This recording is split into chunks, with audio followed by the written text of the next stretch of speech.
প্রস্তুত মঞ্চ Singapore national stadium, আলোর নিচে ঝলমলে বাংলাদেশ। তবে বাংলাদেশ কি তাদের ঝলমলে একটা পারফরমেন্স উপহার দিতে পারবে?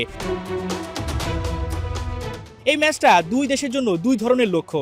বাংলাদেশ চাইবে দ্বিতীয় অবস্থানে থেকে দেশে ফিরতে, আর সিঙ্গাপুর এই ম্যাচটাকে উৎসব হিসেবে নিচ্ছে। সেটা বোঝাই যাচ্ছে তাদের আয়োজন দেখে। তারা চাইবে এই ম্যাচটা জিতে পরবর্তীতে তাদের এশিয়ান কাপের যে মূল পর্বটা রয়েছে সেটা দারুণভাবে শুরু করতে। Secret weapon was to be humble because we know we already qualified, but I think this game is for the fans. It's a celebration for them, but I think we have to go out there as players to do our job, is to get the 3 points and to continue working hard. I think it's not going to be an easy game tomorrow, but we have to do what we continue doing good. So I think all the boys are excited and we're going to go all out tomorrow.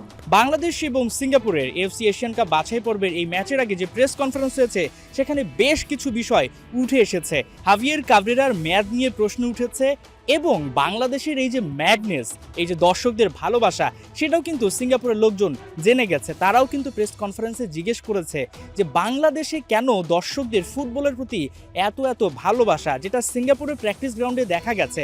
Jamal Bhuiyan কিন্তু একটা ব্যাপার press কনফারেন্সেও দাবি করেছেন যে মাত্র ৬,০০০ ticket দেয়া হচ্ছে বাংলাদেশি দর্শকদের জন্য, যেখানে হয়তোবা ১০,০০০ টিকিট হলে সেটা আরও ভালো হতো। তবে সেটা কিন্তু করা যাচ্ছে না নানা কারণে। না, অবশ্যই আমরা চাই আরও ফ্যান্স যদি আসতে পারলে তো টিমের জন্য ভালো, কারণ এখন মাত্র ৬,০০০ টিকিট দিয়ে দিছে, কিন্তু হোটেলের সামনে অনেক ফ্যান্স মিট করছি, তো ওরা সবাই রিকোয়েস্ট করছে আরও টিকিট।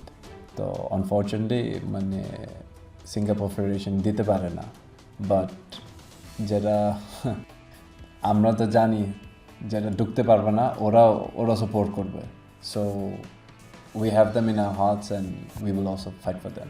এই ম্যাচটা বাংলাদেশের জন্য যতটা না গুরুত্বপূর্ণ তার চাইতে বেশি গুরুত্বপূর্ণ হয়ে উঠেছে হাভিয়ের কাবরেরার জন্য, কারণ এই ম্যাচ দিয়ে তার চুক্তি শেষ হচ্ছে।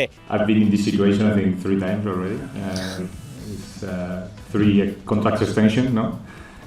But more than that is the responsibility of achieving something important tomorrow. দারুণ একটা গ্রাউন্ডে প্র্যাকটিস সেরে নিচ্ছে বাংলাদেশ। এখন সময় এসেছে বদলা নেয়ার। ঘরের মাটিতে বাংলাদেশ এই সিঙ্গাপুরের কাছে হেরেছিল, সেই বদলা তো বাংলাদেশ নেবে, সেই সঙ্গে প্রবাসীদের একটা দারুণ জয় দিবে। এবং আরেকটা ব্যাপার বাংলাদেশের জন্য স্মৃতি হয়ে থাকবে, কারণ এই মাঠে ব্রাজিল এবং আর্জেন্টিনা খেলে গেছে। নেইমার তার ক্যারিয়ারের প্রথম হ্যাটট্রিকটা করেছিল এই মাঠে, তাই জয়টা যদি আসে সেটা কিন্তু একটা স্মৃতি হয়ে রইবে। হাসান সজীব, ৭১, সিঙ্গাপুর ন্যাশনাল স্টেডিয়াম, সিঙ্গাপুর।